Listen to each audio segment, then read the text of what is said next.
My point of this video is consume less and create more. We think we're consuming social media, but actually it's just consuming us, and it's consuming our creativity and our power to think.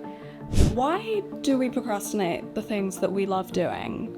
Is it because of the fear of failing, or is it because we put too much pressure on ourselves, or maybe it's because it's just too much effort to start? I know that if I have a full day where I know I can just sit and make art and there's not going to be any interruptions, I just won't do it. I will not end up doing it. And I think it's because the task feels a bit too monumental. I've put too many things on the to-do list.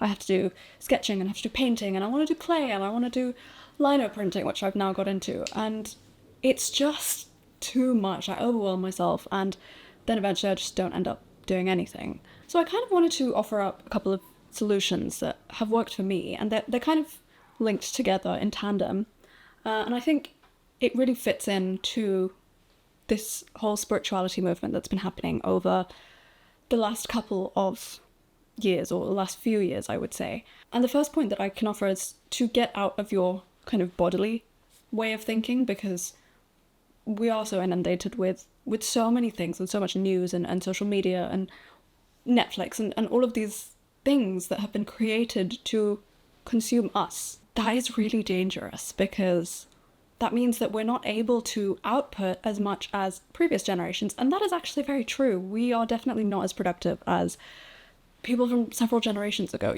I recently went to see an exhibition in the British Museum on Michelangelo, his final decades, and the stuff that he was making right until the end of his life was insane. You know, he was doing architectural drawings, and he was doing so many drawings, you know, religious drawings that were more spiritual meditations, as they were called in the exhibition.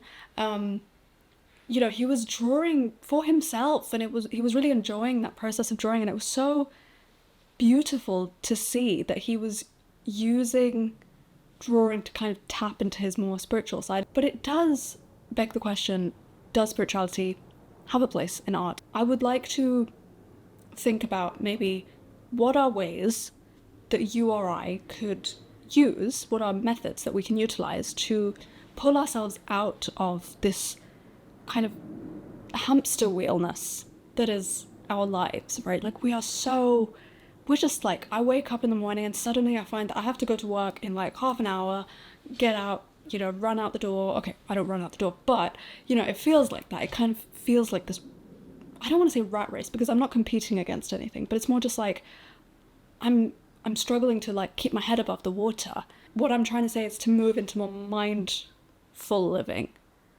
and creating from that place of mindful living.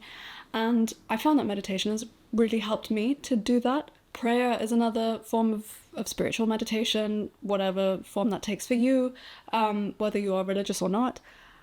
I've also found that walking really helps. You know, walking kind of really helps you to clear your mind and get you out of that state that I'm not able to verbalize. Actually, I'm still figuring out how to verbalize it, and I feel like I'd like to be able to visualize it as well. I'd like to be able to take all these kind of feelings that I'm feeling that just frustrate me so much, where I'm constantly living in this head, and I want to be living higher than that. I want to be living and creating from a place that's not here, that's not in this jumble of to-do lists of I have to clean the house, and I have to finish this task for work, and I have to go and get groceries.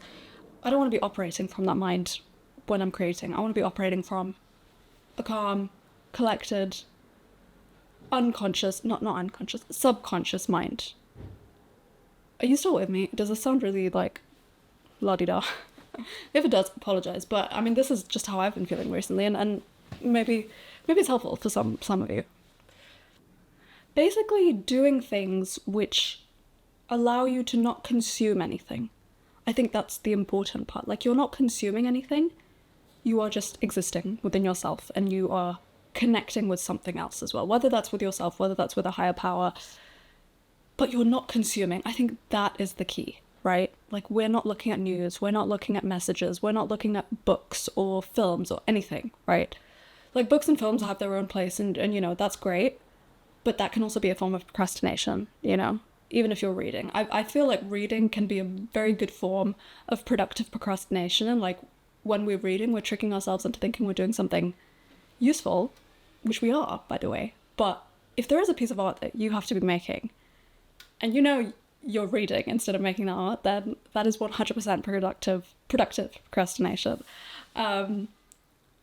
Yeah, and I'm very guilty of that, actually. So, once you've done your prayers, meditation, whatever it is, once you've gotten into that state of mind, and you've trained yourself to be able to get into that state of mind more often, how can you translate that into a more physical, worldly, actual creation type of act, right? And the best thing I found is a sketchbook. And I know that sounds so like blasé. The answer's just like, well, duh.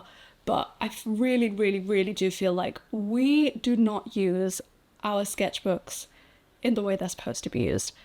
Again, referring back to the Michelangelo exhibit, there were papers of his work that, you know, he would draw on, and he did so many sketches and so many like really quick sketches, rough sketches. I mean, obviously his rough sketches are like absolutely insanely beautiful, but that's not the point. The point is he wasn't precious about his sketches. He was like, you could see several of the same drawing in one page, and it wasn't like composed nicely. It wasn't thought out or anything. He was just doing it because he was focusing on drawing. That's it. Like, that was it. He wasn't focusing on his Instagram aesthetic or like, oh, how will this look on my stories? No, none of that. He was focused on the drawing. He was focused on the artwork.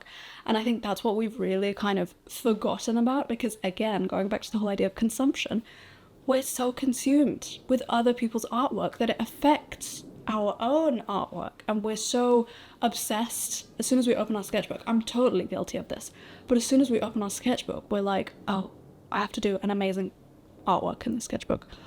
Or for example, I do a lot more drawing outside now. Like last week when I went to the British Museum, I did some drawing at the British Museum, and as you can imagine, it is really what's the word? It's really intimidating, because there are lots of people around you, and you know that people are going to be looking at your sketchbook. But that's a really good way to practice getting out of your head and actually focusing on the drawing, because you know there are people looking at you, like there are actual eyes on your work, but you have to train your mind to say, don't focus on those eyes, focus on what you're drawing, and focus on the intent of that drawing.